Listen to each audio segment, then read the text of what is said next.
Welcome back to Hanidhwani YouTube channel. ಎಲ್ರಿಗೂ ಶಿವರಾತ್ರಿ ಹಬ್ಬದ ಹಾರ್ದಿಕ ಶುಭಾಶಯಗಳು. ಶಿವರಾತ್ರಿ ಫೆಸ್ಟಿವಲ್ ನಮ್ಮ ಸೆಲೆಬ್ರೇಷನ್ ಹೇಗಿತ್ತು, ಏನೆಲ್ಲ ಅಡುಗೆ ಮಾಡಿದ್ದೆ ಅನ್ನೋದನ್ನು ಈ ವಿಡಿಯೋದಲ್ಲಿ ನಿಮ್ಮ ಜೊತೆ ಶೇರ್ ಮಾಡ್ಕೊಳ್ತಾ ಇದ್ದೀನಿ. ನಮ್ಮ ಕಡೆ ಎಲ್ಲ ಶಿವರಾತ್ರಿಗೆ ಸ್ಪೆಷಲ್ ಅಡುಗೆ ಏನಂತಂದರೆ ಕಿಲ್ಸ ಅಂತ ಹೇಳ್ತಾರೆ. ರಾಗಿ ಹಾಲಿಂದ ಮಾಡೋವಂಥದ್ದು ಕಿಲ್ಸ. ಮೊದಲಿಗೆ ರಾಗಿಯನ್ನು ನೆನೆಸಿಟ್ಕೋಬೇಕು. ಬೆಳಿಗ್ಗೆ ಹಬ್ಬ ಅಂದರೆ ನೈಟ್ ಇದನ್ನು ಮಾಡಿಟ್ಕೋಬೇಕಾಗುತ್ತೆ. ಅದು ತಣ್ಣಗಾದ್ರೇ ತಿನ್ನೋದಕ್ಕೆ ಬರೋದು.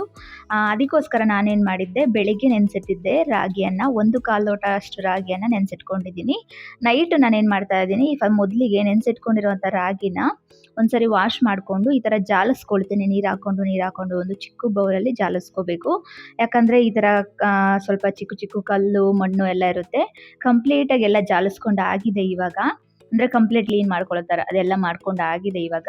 ಈಗ ನಾನು ಸ್ವಲ್ಪನೇ ಹಾಕ್ಕೊಂಡು ಮಿಕ್ಸಿ ಜಾರ್ಗೆ ಸ್ವಲ್ಪ ನೀರು ಹಾಕ್ಕೊಂಡು ರುಬ್ಕೊಳ್ತಾ ಇದ್ದೀನಿ. ಇದು 2 ಬ್ಯಾಚಸಲ್ಲಿ ರುಬ್ಕೋಬೇಕು. ಇವಾಗ ರುಬ್ಕೊಂಡು ಮತ್ತೆ ಇದನ್ನು ಹಾಲು ತಗೊಂಡು ಮತ್ತೆ ಇನ್ನೊಂದು ಸರಿನೂ ಕೂಡ ರುಬ್ಕೋಬೇಕಾಗುತ್ತೆ. ನನಗೆ ಹಾಲನ್ನು ತೆಕ್ಕೊಳ್ಳೋದಕ್ಕೆ ಸಪ್ರೇಟ್ ಮಾಡ್ಕೊಳ್ಳೋದಕ್ಕೆ ರಾಗಿ ಜರಡಿ ಇದೆಯಲ್ವ, ಹಿಟ್ಟು ಸಾಣಿಸ್ತೀವಲ್ಲ, ಅದನ್ನು ನಾನು ಯೂಸ್ ಮಾಡ್ಕೊಳ್ತೀನಿ. ಬೇಗ ಆಗುತ್ತೆ. ಹಾಗೆ ಅಗಲ ಕೂಡ ಇರುತ್ತಲ್ವ, ನೀಟಾಗೆ ಹಾಲು ತಗೊಳ್ಳೋದಕ್ಕೆ ಈಸಿ ಆಗುತ್ತೆ ಅಂತ ಅಮ್ಮ ಇದೇ ಥರನೇ ಮಾಡೋದು. ಸೊ ನಾನು ಅದೇ ಥರನೇ ಮಾಡ್ಕೊಳ್ತಾ ಇದ್ದೀನಿ. ಸೊ ಇವಾಗ ನಾನು ರುಬ್ಕೊಂಡಿರೋದನ್ನು ಜರಡಿನಲ್ಲಿ ಹಾಕ್ಕೊಂಡು ನೀಟಾಗಿ ಹಾಲೆಲ್ಲ ತೊಗೊಳ್ತಿದ್ದೀನಿ. ಅದು ನೀಟಾಗಿ ಹಾಲೆಲ್ಲ ಕಂಪ್ಲೀಟಾಗಿ ಸಿಗಬೇಕು ಅಂದರೆ ಸ್ವಲ್ಪ ಕೈಯಲ್ಲಿ ಹಿಂಡ್ಕೊಂಡ್ರೆ ಪರ್ಫೆಕ್ಟಾಗಿ ಬರುತ್ತೆ ಅನ್ನೋದಕ್ಕೋಸ್ಕರ ನೀಟಾಗೆಲ್ಲ ಹಿಂಡ್ಕೊಳ್ತಾ ಇದ್ದೀನಿ. ಈಗೇನು ಮತ್ತೆ ಇದನ್ನು ಇನ್ನೊಂದು ಸೊರೆ ನೀರು ಹಾಕ್ಬಿಟ್ಟು ಚೆನ್ನಾಗಿ ನುಣ್ಣಗೆ ರುಬ್ಕೊಂಡು ಮತ್ತೆ ಅಗೇನ್ ಹಾಲನ್ನು ಅದೇ ಥರನೇ ಆ್ಯಸ್ ಯೂಶ್ವಲ್ ಸೋಸ್ಕೋಬೇಕಾಗುತ್ತೆ. ಈಗ ರಾಗಿ ಕೆಲಸಕ್ಕೆ ಬೇಕಾಗಿರೋಂಥ ಮೇನ್ ಇನ್ಗ್ರೀಡಿಯೆಂಟ್ ರಾಗಿ ಹಾಲು ರೆಡಿಯಾಗಿದೆ. ಈಗ ನಾನು ಒಂದು ಅಗಲ ಪಾತ್ರೆಯಲ್ಲಿ ಒಂದು 3ರಿಂದ 3.25 ಲೋಟ ಅಷ್ಟು ನೀರನ್ನು ಹಾಕ್ಕೊಳ್ತಾ ಇದ್ದೀನಿ. ಇದಕ್ಕೆ ಒಂದು ತುಂಡು ಬೆಲ್ಲವನ್ನು ಹಾಕ್ಕೊಳ್ತಾ ಇದ್ದೀನಿ. ಒಂದು ಅಚ್ಚು ಅಂತ ಹೇಳ್ತಾರಲ್ಲ, ಒಂದು ಬೆಲ್ಲನ ಪುಡಿ ಮಾಡಿ ಹಾಕ್ಕೊಳ್ತಾ ಇದ್ದೀನಿ. ಬೆಲ್ಲ ಎಲ್ಲ ಕಂಪ್ಲೀಟಾಗಿ ಕರಗಬೇಕು. ಸ್ವಲ್ಪ ಹೊತ್ತು 1-2ರಿಂದ 3 ನಿಮಿಷ ಕುದಿಸ್ಕೊಂಡ್ರೆ ರೆಡಿ ಆಗುತ್ತೆ. ಈಗ ಬೆಲ್ಲ ಎಲ್ಲ ಕಂಪ್ಲೀಟಾಗಿ ಕರಗಿದೆ. ಈಗ ಈ ಬೆಲ್ಲದ ನೀರನ್ನು ಸೋಸ್ಕೋಬೇಕು. ಯಾಕಂದರೆ ಬೆಲ್ಲದಲ್ಲೂ ಕೂಡ ಚಿಕ್ಕದಾಗಿ ಕಸರು ಕಲ್ಲು ಎಲ್ಲ ಇರುತ್ತೆ. ಈಗೇನು ಮತ್ತೆ ಅದೇ ಥರ ಸೇಮ್ ಅಗಲ ಪಾತ್ರೆ ತೊಗೊಂಡ್ಬಿಟ್ಟು ನಾನು ಬೆಲ್ಲದ ನೀರನ್ನು ಫಿಲ್ಟರ್ ಮಾಡ್ಕೊಳ್ತಾ ಇದ್ದೀನಿ.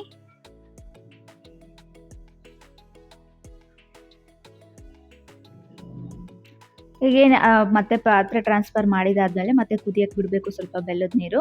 ಸೊ ಈಗ ಬೆಲ್ಲದ ನೀರು ಕುದೀತಾ ಇದೆ. ಈಗ ನಾನು ರಾಗಿ ಹಾಲು ಹಾಕ್ತಾ ಇದ್ದೀನಿ. ಹಾಕುವಾಗ ನಾವು ಹಾಲನ್ನು ಎತ್ತಿಟ್ಟಿರ್ತೀವಿ, ತಳದಲ್ಲೆಲ್ಲ ಗಟ್ಟಿ ಕೂತಿರುತ್ತೆ. ಹಾಕೋಕ್ಕಿಂತ ಮುಂಚೆ ಒಂದ್ಸರಿ ಚೆನ್ನಾಗಿ ಮಿಕ್ಸ್ ಮಾಡಿಕೊಂಡು ನಿಧಾನಕ್ಕೆ ಹಾಕಬೇಕು. ಬಿಡ್ದೇನೆ ತಿರುಗಿಸ್ತಾನೆ ಹಾಕಬೇಕಾಗುತ್ತೆ. ನೀವು ಜೋರಾಗಿ ಹಾಕ್ಬಿಟ್ಟು ಅಥವಾ ಒಂದೇ ಸರಿ ಹಾಕ್ಬಿಟ್ಟು ಆಮೇಲೆ ತಿರುಗ್ಸೋಕೆ ಹೋಗ್ಬಿಟ್ರೆ ಅದು ಗಂಟಾಗ್ಬಿಡುತ್ತೆ.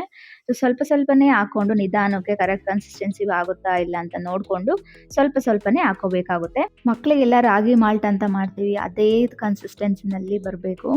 ರಾಗಿ ಮಾಲ್ಟ್ ಯಾರ್ಯಾರು ಮಾಡಿರ್ತಾರೋ ಅವ್ರಿಗೆಲ್ಲ ಗೊತ್ತಾಗ್ಬಿಡುತ್ತೆ. ಕಂಪ್ಲೀಟಾಗಿ ತಿರುಗಿಸ್ತಾನೆ ಇರಬೇಕು, ಕೈ ಬಿಡದೇನೆ. ಬಿಟ್ಬಿಟ್ರೆ ತಳ ಹಿಡಿಯುತ್ತೆ, ಸಿಯುತ್ತೆ, ಆ ಥರ ಆಗ್ಬಿಡುತ್ತೆ.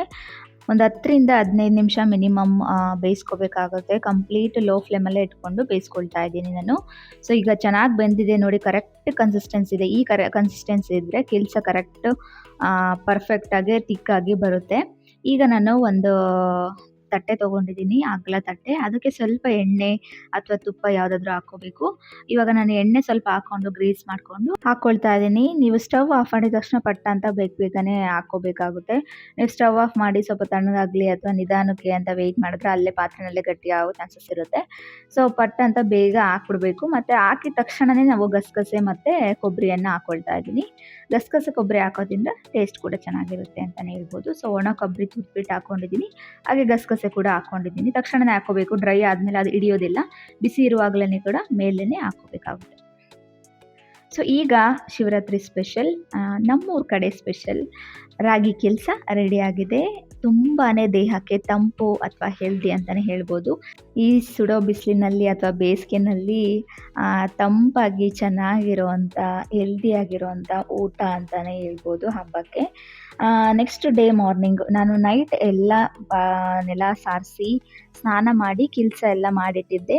ಎಗೇನ್ ಮಾರ್ನಿಂಗ್ ಬೆಳಗ್ಗೆ ಬೇಗ ಎದ್ದು ಮಿಕ್ಕಿದ ಅಡುಗೆ ಎಲ್ಲ ಮಾಡಿಕೊಂಡೆ. ಮೊದಲಿಗೆ ಸ್ನಾನ ಮಾಡಿ ಪೂಜೆಗೆಲ್ಲ ರೆಡಿ ಮಾಡಿಟ್ಟು ಅಡುಗೆ ಸ್ಟಾರ್ಟ್ ಮಾಡ್ಕೊಳ್ತೀನಿ ನಾನು ಯಾವಾಗಲೂ ಕೂಡ ಹಬ್ಬದ ಟೈಮಲ್ಲಿ. ಅಡುಗೆ ಮಾಡಿದ ತಕ್ಷಣವೇ ಪೂಜೆ ಸ್ಟಾರ್ಟ್ ಮಾಡ್ಕೊಳ್ತೀನಿ. ಪೂಜೆ ಎಲ್ಲ ಆದಮೇಲೆ ನೆಕ್ಸ್ಟ್ ದೇವಸ್ಥಾನ, ಆ ಥರ ಇರುತ್ತೆ. ಸೊ ಪೂಜೆ ಸಿಂಪಲ್ಲಾಗಿ ಆ್ಯಸ್ ಯೂಶ್ವಲ್ ಮಾಡ್ಕೊಳ್ಳೋ ಥರನೇ ಮಾಡ್ಕೊಂಡಾಯಿತು. ಹಬ್ಬ ಅಂದರೆ ಯಾವುದೇ ಹಬ್ಬ ಆಗಲಿ ಮೇಯ್ನು ಅಡುಗೆ, ಪೂಜೆ ಇದೆರಡು ಕೂಡ ಇಂಪಾರ್ಟೆಂಟು. ನಿರ್ವಿಘ್ನವಾಗಿ ಚೆನ್ನಾಗಿ ಪೂಜೆ ಮಾಡಬೇಕು ಅಂತ ಎಲ್ಲ ಹೆಣ್ಮಕ್ಳಿಗೂ ಆಸೆ ಇರುತ್ತೆ. ಪೂಜೆ ಅದೇ ಥರನೇ ಚೆನ್ನಾಗಾಯಿತು. ಹಾಗೆ ಅಡುಗೆ ಮಾತ್ರ ಎಲ್ಲ ಚೆನ್ನಾಗಿ ಬಂದಿದೆಯೋ ಇಲ್ವಾ ಅಂತ ಸ್ವಲ್ಪ ಡೌಟ್ ಇರುತ್ತೆ. ಯಾಕೆ ಅಂತಂದರೆ ಬೇರೆ ಟೈಮಲ್ಲಾದರೆ ಟೇಸ್ಟ್ ನೋಡ್ಬಿಡ್ತೀವಿ ಮಾಡಿದ ತಕ್ಷಣ. ಈ ಹಬ್ಬದ ಟೈಮಲ್ಲೇ ಟೇಸ್ಟ್ ನೋಡೋಗಿರಲ್ಲ, ಎಲ್ಲ ದೇವ್ರಿಗೆ ನೈವೇದ್ಯ ಮಾಡಬೇಕಲ್ಲ, ಆ ಥರ ಸ್ವಲ್ಪ ಭಯ ಭಯ ಇರುತ್ತೆ. ಎಲ್ಲಿ ಹೆಂಗಿದೆಯೋ, ಕರೆಕ್ಟಾಗಿ ಬಂದಿದೆಯೋ ಇಲ್ಲೋ, ಕೆಲಸ ಕೂಡ ಅಷ್ಟೇ ಸ್ವೀಟ್ ಎಲ್ಲ ಕರೆಕ್ಟಾಗಿ ಇದೆಯೋ ಇಲ್ವೋ ಅಂತೆಲ್ಲ ಭಯ ಭಯ ಇತ್ತು.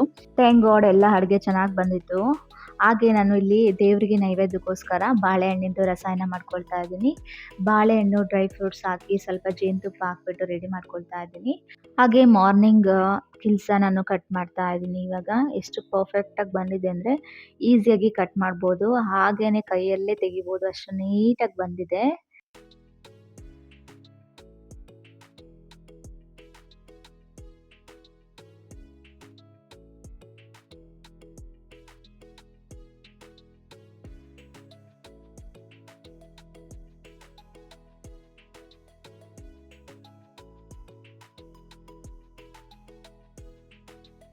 ನನ್ನ ಮಗಳು ತುಂಬ ಹಠ ಮಾಡ್ತಾ ಇದ್ಲು ಬೇಕು ಅಂತೇಳ್ಬಿಟ್ಟು, ಅವಳಿಗೊಂದು ಸ್ವಲ್ಪ ಎತ್ತಿ ಕೊಟ್ಬಿಟ್ಟಿದ್ದೆ.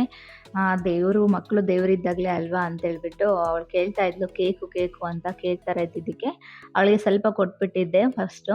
ಆಮೇಲೆ ನೆಕ್ಸ್ಟು ದೇವರಿಗೆ ನೈವೇದ್ಯ ಆಯಿತು. ಮೊದಲು ನನ್ನ ಮಗಳದು, ನೆಕ್ಸ್ಟು ದೇವ್ರದ್ದಾಯಿತು ಇವತ್ತು.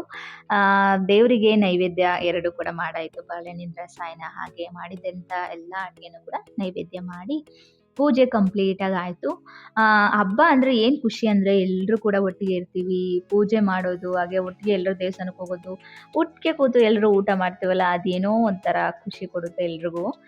ಡೈಲಿ ಕೆಲಸ ಮಾಡ್ಕೊಂಡಿರೋ ಅಂಥ ಲೈಫಲ್ಲಿ ಏನೋ ಒಂಥರ ಈ ಫೆಸ್ಟಿವಲ್ ಎಲ್ಲ ಏನೋ ಒಂಥರ ಖುಷಿ ಕೊಡುತ್ತೆ. ರಂಗೋಲಿ ಗೊತ್ತಿರೋ ಹಾಗೇನೆ ತುಂಬ ಹೊತ್ತು ಇರಲ್ಲ. ಆಲ್ರೆಡಿ ನಾನು ವಿಡಿಯೋ ಮಾಡ್ಕೊಳ್ಳೋಷ್ಟರಲ್ಲಿ ಸ್ವಲ್ಪ ಅಳಿಸೋಗ್ಬಿಟ್ಟಿತ್ತು.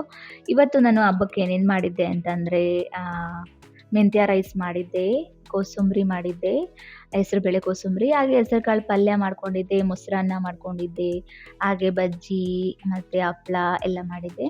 ಎಲ್ಲರೂ ನಮ್ಮ ಮೈದ್ನ ಮತ್ತು ನಮ್ಮ ಚಿಕ್ಕತ್ತೆ ಕೂಡ ಬಂದಿದ್ದರು. ಅವರೆಲ್ರಿಗೂ ಕೂಡ ಪ್ರಸಾದ ಕೊಟ್ಟಿದ್ವಿ. ಸ್ಪೆಷಲ್ ಏನಂತಂದರೆ ಧರ್ಮಸ್ಥಳದಿಂದ ಪ್ರಸಾದ ನಮ್ಮ ನೈಬರ್ ಒಬ್ಬರು ಕೊಟ್ಟಿದ್ದರು. ಅದು ತುಂಬಾ ವಿಶೇಷ ಅಂತಲೇ ಹೇಳ್ಬೋದು. ಶಿವರಾತ್ರಿ ದಿನ ಸಿಕ್ಕಿದ್ದು ನಮಗೆ. ಸೊ ಎಲ್ಲ ಪ್ರಸಾದ ತಿಂದ್ಬಿಟ್ಟು ಊಟ ಬಂದ್ಬಿಟ್ಟು ಮಾಡೋಣ ಅಂತ ಹೇಳ್ಬಿಟ್ಟು ದೇವಸ್ಥಾನಕ್ಕೆ ಟೈಮ್ ಆಗುತ್ತೆ ಅಂತ ಹೊರಟ್ಬಿಟ್ವಿ. ಹಾಗೆ ನಮ್ಮ ಮೈದ್ನದು ಮದುವೆದು ಇನ್ವಿಟೇಷನ್ ಕಾರ್ಡ್ ಕೂಡ ಪೂಜೆ ಮಾಡಿಸೋದಿತ್ತು. ಎಲ್ಲರ ಮದುವೆಲೂ ಹಾಗೇನೆ ಮೊದಲಿಗೆ ಇನ್ವಿಟೇಷನ್ ಕಾರ್ಡು ದೇವ್ರ ಹತ್ರ ಪೂಜೆ ಮಾಡಿಸ್ಕೊಂಡು ದೇವರಿಗೆ ಒಂದು ಸಲ್ಲಿಸ್ಬಿಟ್ಟು ನೆಕ್ಸ್ಟು ಇನ್ವಿಟೇಷನ್ ಕಾರ್ಡ್ ಕೊಡೋದಕ್ಕೆ ಶುರು ಮಾಡ್ಕೊಳ್ತೀವಿ. ನಾವು ಹೋಗೋ ಅಷ್ಟರಲ್ಲಿ ಅಭಿಷೇಕ ಶುರುವಾಗಿತ್ತು ಅಂತ ಹೇಳಿದೆ. 9:30ಗೆ ಅಭಿಷೇಕ ಅವರು ಶುರು ಮಾಡಿದವರು. ಮುಗಿಯೋ ಅಷ್ಟರಲ್ಲಿ 11:45 ಆಗೋಯಿತು ಅಭಿಷೇಕ ಕಂಪ್ಲೀಟ್ ಆಗೋ ಅಷ್ಟರಲ್ಲಿ. ಆಮೇಲೆ ಮಹಾಮಂಗಳಾರತಿ ಅದೆಲ್ಲ ಕಂಪ್ಲೀಟ್ ಆಗೋ ಅಷ್ಟೊತ್ತಿಗೆ 12:15 ಆಯಿತು. ಧ್ವನಿ ಸಿಕ್ಕಾಬಟ್ಟೆ ಹಶ್ವು ಅಂತ ಹೇಳ್ತಾ ಇದ್ಲು. ನಾನು ಬೇರೆ ಅವಳಿಗೆ ಊಟ ಮಾಡಿಸಿರ್ಲಿಲ್ಲ. ಅವಳು ಪೂಜೆ ಆಗ್ತಾ ಇತ್ತು ನಾನು ಮನೇಲಿ. ಆವಾಗ ಎದ್ಲ, ಡೈರೆಕ್ಟಾಗಿ ರೆಡಿ ಮಾಡಿಸ್ಬಿಟ್ಟು ಟೈಮ್ ಆಗುತ್ತೆ ಅಂತ ಕರ್ಕೊಂಡು ಹೋಗ್ಬಿಟ್ಟಿದ್ದೆ. ಬನಾನ ಇತ್ತು ಕೊಡ್ತೀನಿ ಅಂದರೆ ತಿನ್ನಲ್ಲ ಅಂತ ಹೇಳ್ತಾ ಇದ್ಲು. ಹೊರಗಡೆ ಸ್ವಲ್ಪ ಹೊತ್ತು ಕರ್ಕೊಂಡು ಹೋದ್ವಿ. ಜನ ಕೂಡ ಜಾಸ್ತಿ ಇರೋದ್ರಿಂದ ಅದೇನಾಗ್ಬಿಡ್ತಂದರೆ ಸೆಕೆಗೆ ಸಿಕ್ಕಾಬಟ್ಟೆ ಕಿರಿಕಿರಿ ಮಾಡೋಕ್ಕೆ ಶುರು ಮಾಡಿಬಿಟ್ಟಿದ್ಲು ಧ್ವನಿ. ಕೊನೆಗೆ ಅಂತೂ ಇಂತೂ ಪೂಜೆ ಮುಗಿಸ್ಕೊಂಡು ಅಲ್ಲಿ ಸ್ವಲ್ಪ ಪ್ರಸಾದ ಕೊಟ್ಟರು, ತಿಂದ್ಕೊಂಡು ಮನೆಗೆ ಬಂದ್ವಿ. ಮನೆಗೆ ಬರೋಷ್ಟರಲ್ಲಿ 1:30 ಆಗೋಯ್ತು. ದೇವಸ್ಥಾನದಿಂದ ಬಂದು ಬಿಸಿಲಲ್ಲಿ ಬಂದ್ವಾ, ಫಸ್ಟ್ ಮಜ್ಜಿಗೆ ಕುಡಿದು ಸ್ವಲ್ಪ ಹೊತ್ತು ರೆಸ್ಟ್ ಮಾಡಿದ್ವಿ. ಆಮೇಲೆ ಎದ್ದು ಊಟ ಮಾಡ್ಕೊಂಡ್ವಿ. ಹಾಗೆ ನಾನು ಬೆಳಿಗ್ಗೆ ನಾನು ಮಾಡಿದಂಥ ಅಡುಗೆ ಎಲ್ಲ ಹಬ್ಬದ ಅಡುಗೆ ನಮ್ಮ ನೈಬರ್ಗೆ ಒಂದು 4 ಮನೆಗೆ ಕೊಟ್ಟಿದ್ದೆ. ಹಾಗೆ ಅವರು ಕೂಡ ಏನೆಲ್ಲ ಅಡುಗೆ ಮಾಡಿದ್ರು ಹಬ್ಬಕ್ಕೆ ಅದೆಲ್ಲ ಕೊಟ್ಟರು. ನೈಟು ತುಂಬ ಜನ ಹಬ್ಬ ಮಾಡಿದ್ರು. ಅದು ಅವ್ರು ಕೊಟ್ಟಿದ್ದಂಥ ಊಟನೇ ನೈಟು 3 ಜನ ಒಟ್ಟಿಗೆ ಕೂತು ಊಟ ಮಾಡಿ ಹೊಟ್ಟೆ ಫುಲ್ ಆಯಿತು. ಆ್ಯಕ್ಚುಲಿ ಹಬ್ಬ ಅಂತಂದರೆ ಹಬ್ಬದ ದಿನ ಹೆವಿ ಫುಡ್ ಎಲ್ಲರ ಮನೆಯಲ್ಲೂ ಕೂಡ. ಸೊ ಫೈನಲಿ ಒಳ್ಳೆ ಊಟದ ಜೊತೆಗೆ ಹ್ಯಾಪಿ ಎಂಡಿಂಗ್ ಆಯಿತು ಡೇ.